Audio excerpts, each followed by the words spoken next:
nze mumanyi disagreements zange n'ekyagulanyi but the facts zezo hulira igwe alabisa Mpugga ng'asinza Kyagulanyi kino kankikugambe take it from me abantu bonna abamatalinga mu Buganda ne Catholic Church balobingira Mpugga bamuli appointing Kyagulanyi n'agaana. You're saying this to me for the first time. That's how badly Mpugga wanted that title. The Catholic Church. Yes. People that matter in Buganda. And yes, they lobbied for him. Never gana Kyagulanyi n'agaana ekirala. Ne wali baddewo option Mpugga aluzinga omwana asigaze ekifo. Yali luzinze omwana. Asigaze ekifo kya lopo ekyo.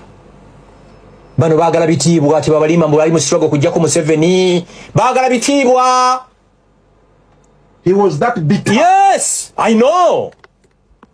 Mirundi agita miso. Fetwina giso. Now inyange nyina giso. Gashumba Intelligence Services. Okay, ya lob every top gun in the Catholic Church. Every top gun in Mengo lobbed. Bamuli appointing. Omanyi ko kyava? Yagala kwa outshininga his master. Mpugga ensobije wakola kwagala kwa outshininga kyagu. Never outshine your master. Never. Kyakola. Ngakola press conference every week. He was so active on social media. Alinye nyonyi in and out.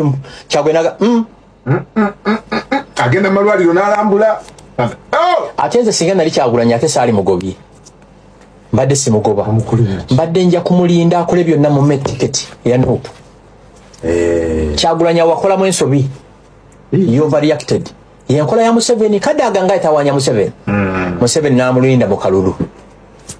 Kuba speaker n'aleeta ani Kyagulanyi. Ensobi Kyagulanyi yakoze ya papier. Wali mulese kuwa commissioner n'akola buli kimu kyonna ku last minute. Aliwa. Do I care oba bamugobye? You don't care. Biruza nga nsasuyako. Ansasuyako. Ebyo byamu bya kidongo ebyo. Nze sikyakyamuka.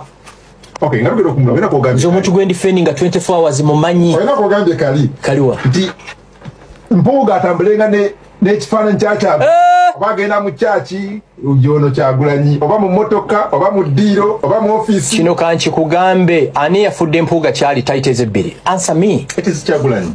Because he was the Osinza otya Yesu gwotalabanga n'otasinza Kyagulanyi yakufuula kyoli. Say that again. Osinza otya Yesu gwotalabanga n'otasinza Kyagulanyi yakufuula kyoli. Kubanga mu history ya Uganda ne bwe giribera emyaka miliyoni 10 ekifaananyi kya Mpugga kigenda kubeera mu parliament nga lope. Nga bw'olabasi gyolesa ennyonyi.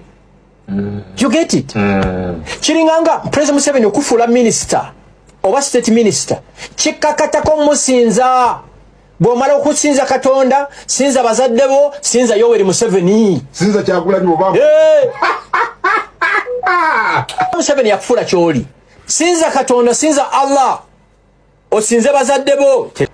Ulira.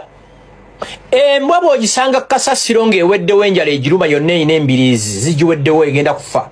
N'ogitwala awaka. N'oginaaza shampo. N'ogiwa emmere. N'etereera buli lwodda awaka ebuuka ne kugwa mu kifuba. Okubeera okaminga.